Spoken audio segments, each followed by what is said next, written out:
And welcome to episode 6. Had to think there for a while. Of the super fun, awesome, happy time pedal show. Questions, comments, and stuff. Yeah, catchy name, I know. So if you have any comments or questions for us for next time, for next Q&A, leave them below. Yes, please. Thank you very much. So, first one is a comment. Yes, from R1 Gambler. Mm. And it's just Elvis lives. Now, okay. Vote out there. Am I Elvis or is he Elvis? Which one's the Elvis? I don't think he meant we're Elvis. Maybe just Elvis lives. It is hanging out. No, but maybe he saw the video and went, Elvis lives, because one of us looks like Elvis. I thought it was just a statement. Like, Or maybe it's a statement. But... he's hanging out with Santa Claus in Hawaii or something. But... yeah, of course.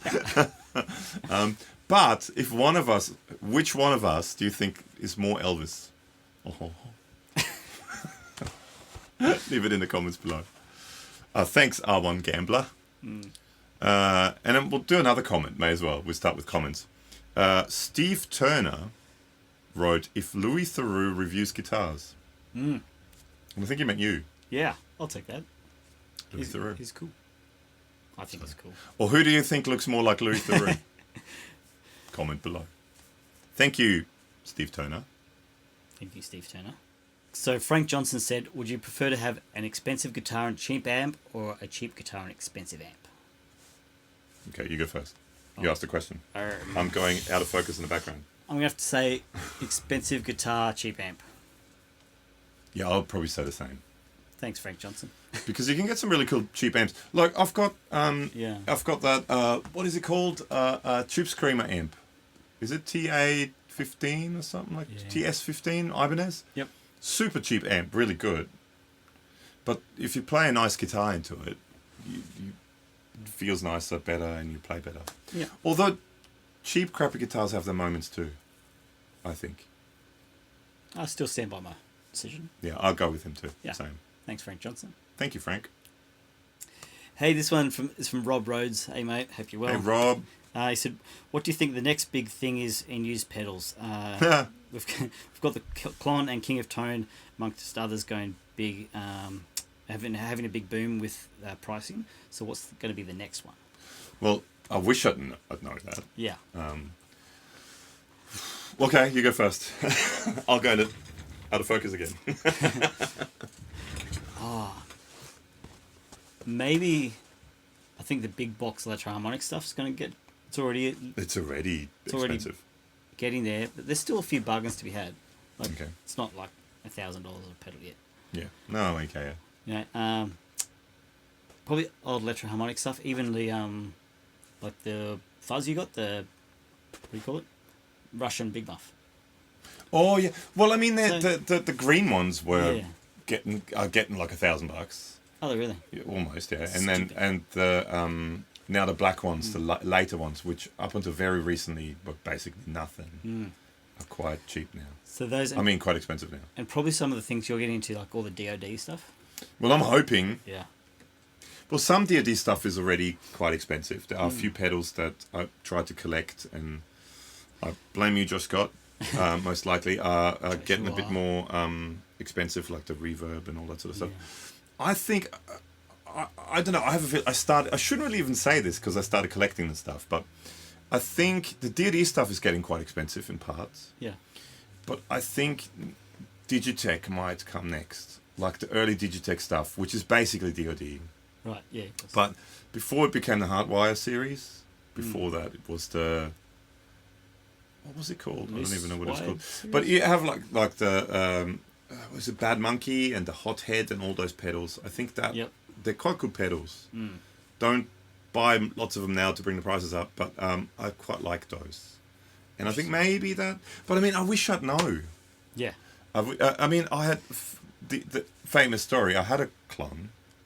I bought it secondhand at the cash converters in Australia, and I sold it because it had the original Klon has the old electro-harmonic stuff has the kind of headphone jack looking power thing, and back in the 90s when I had mine, much harder to get those power supplies, and it just annoyed me having an extra massive big stupid power supply for that, and it wasn't high gain enough for me. Sure. And I got rid of it. if I would have hung on to it, I would, Be able to thousandaire. do an extension to my house now. What do you guys think? What's next going to be the next boom? Let us know. Down below. Josh Scott, let us know. But thanks, Rob. Yeah, I wish I'd know, but yeah, I think that sort of stuff. I think 90s and early 2000s stuff now. It's sort of all the 70s, 80s stuff is kind of almost exhausted and ridiculously expensive.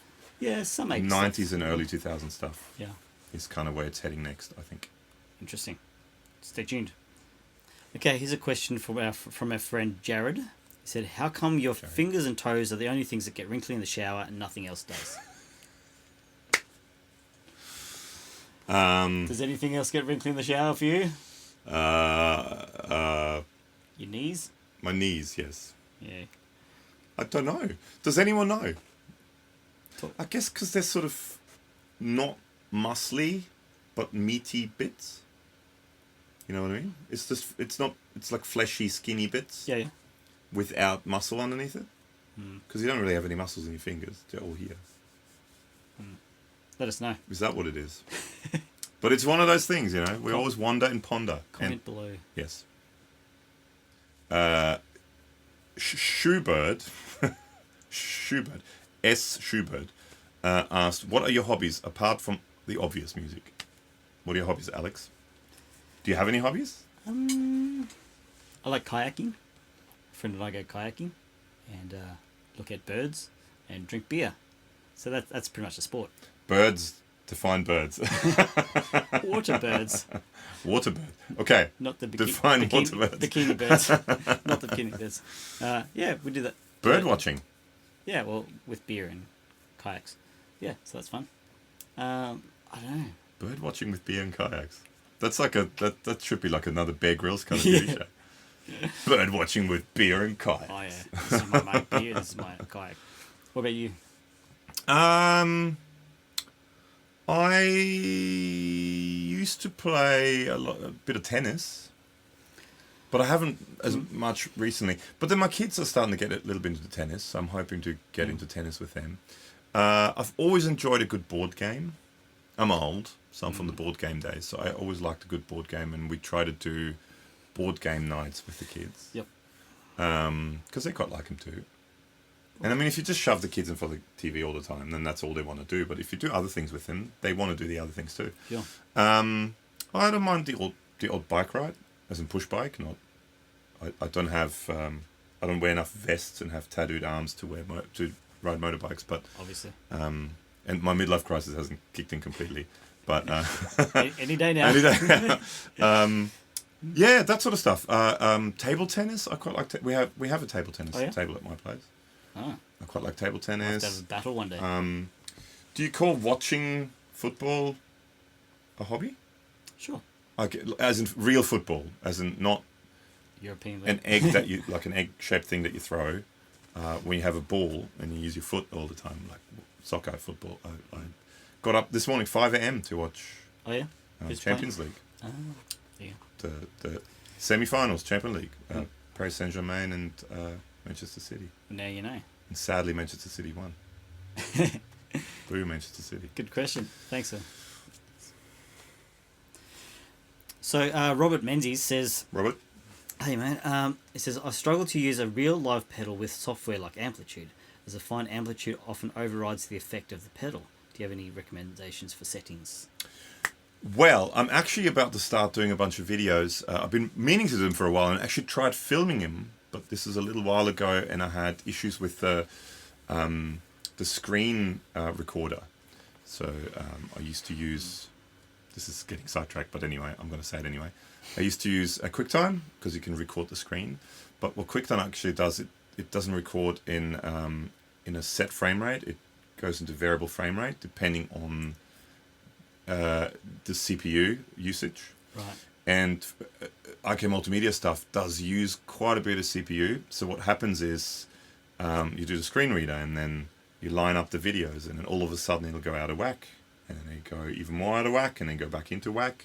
And then it's a nightmare to try and line it all up. But I've got a new screen reader that works now. Been meaning to do, so in IK Multimedia they have like a whole bunch of T-Rex pedals and ZVEX pedals and full-tone pedals and Fender pedals and all that sort of stuff. been meaning to do like an A/B between them, and I actually found a lot of drive pedals sound really good going, or no different really, Yep. into IQ Multimedia stuff than they do into a normal amp. So I did, and I am going to do videos where I kind of A/B it going into a real amp versus Sure. versus the IQ Multimedia amp.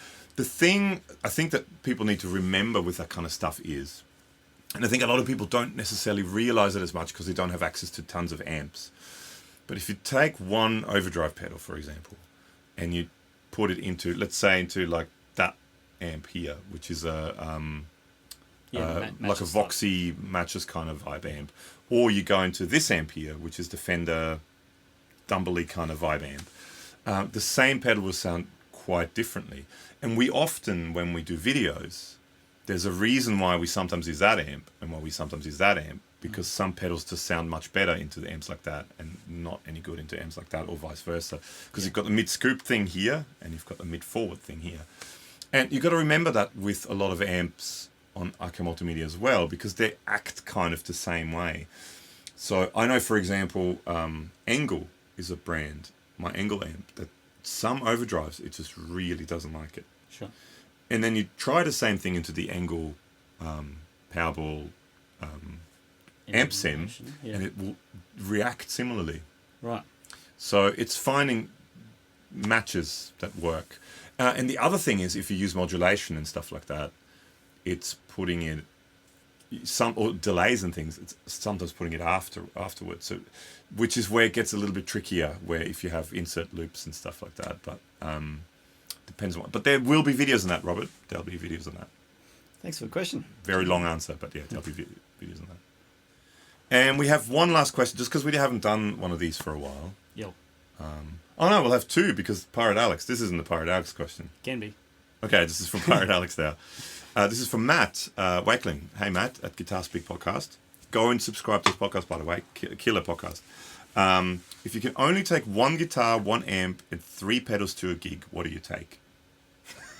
Well, you need something battery powered, because on your ship out in the ocean. Oh, yes. My old wooden ship. Yes. What was the question? 1 amp, 1 guitar, and 3 pedals to a gig. Well, I'm a new fan of that new Reborn Again fan of the AC30. Reborn. Okay. Born Again fan. Reborn Again. Reborn Again. That's the thing. Hallelujah. So I really want to take that to some gigs. It's huge and heavy. That's all right. Okay, all right. Oh yeah, you've got vans and stuff, yeah. Yeah. True, yeah. For me, no. That's okay. Okay, you cool. can take whatever you want. Yeah, I'm later. So I think I'd take that because that has reverb and tremolo in it. Sounds nice. And 3 pedals, probably the analog memory man, big box memory man, analog delay.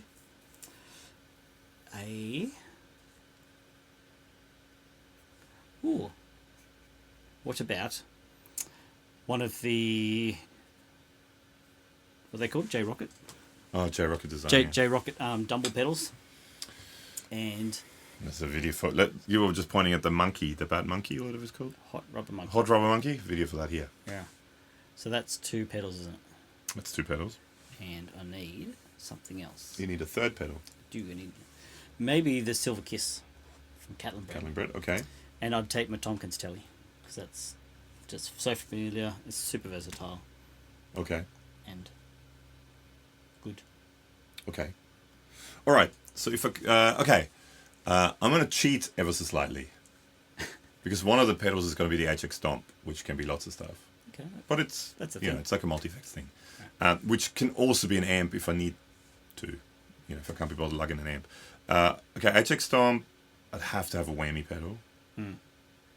So that's 2. One more. Or no, actually, no, I'm not, because whammy, there's a whammy algorithm in the HX Stomp. I'm not taking a whammy pedal. Okay. I'm taking the HX Stomp. I'm taking. You're going to need expression pedal. Is that considered a separate thing? Okay, well then I'm going to take a whammy. I'm going to take the HX Stomp, and I'm going to take the King of Tone. Guitar, I would probably take my red Jazzmaster. Okay. Amp. I would. Okay, I would. there is one coming soon. That the one that's coming soon, I'm gonna would take, but because it hasn't arrived yet, probably the Rev D20. Again, because you don't need a cabinet, you can just run it straight into the PA in ears. Bob's your uncle. Cool. I like things easy. Let us know what you yeah, guitar. I've done the guitar, the Red Jazz Master. Yeah. Yeah, what would you people take down below? What was the Pirate Alex question? Oh yes, that was I think it was another Robert Menzies question. Oh yes, here you go. Okay. Robert says, question for Pirate Alex. We mainly see you using single coil pickup guitars. Is it because you prefer the tone or just to show us different sounds in the show? Also, is there a specific brand of pickups you prefer? Okay, go Alex. Horror. I've always sort of gone, horror. I like how you use the pipe to go. You're thinking with that. It's awesome, isn't it? Yeah, totally. Yeah. I've always been attracted to single coils because of the clarity with the edge of breakup overdrives. Okay. And that kind of thing. Because you can back it off and it cleans up and has a jangly top end. Not all. I know some humbuckers have a jangliness. But if you want to do jangly clean stuff, because growing up I would play a lot of very clean sounds all through high school and country. Yes, lots of country. Also some like big band stuff like in high school and okay, it's all clean, that kind of thing. And then it's never been like mucked around with high gain stuff, but it's always been single coils because you also get the clarity through high gain stuff as well. Yeah. So there you go. And also for the show, we do trying to have a balance between guitars and humbuckers, P90s, other single coils, a Telly, a Strat, or whatever you think's appropriate for the thing. Yeah. There you go. Thanks, man. All right, Alex. Arr. All right, so that was it. If you have any questions for Emo Pirate Alex. Hat doesn't move. If you have any questions for us, leave them in the comments below. Big thank you to everyone who asked the questions. We're going to try and keep this, at a fortnightly kind of thing like we used to. Had a few things come up. We had Easter holidays. And you couldn't film sometimes, and I couldn't film sometimes, and there was sort of things going on. I had to isolate for a week. Yeah. Because it was in a hotspot. Syphilis. Oh, no, it's COVID. That's right. Yeah, thanks for hanging out. Comments, questions below, like I said, and also links to our Instagram, Facebook, and podcast. Yes, and possibly Discord soon. And I know Robert is very keen on that. There'll be a Discord, possibly. I'm kind of in the middle of trying to work out how to use it and stuff. I'm old, so, It's on the internet. Thanks, we'll see you soon. Bye.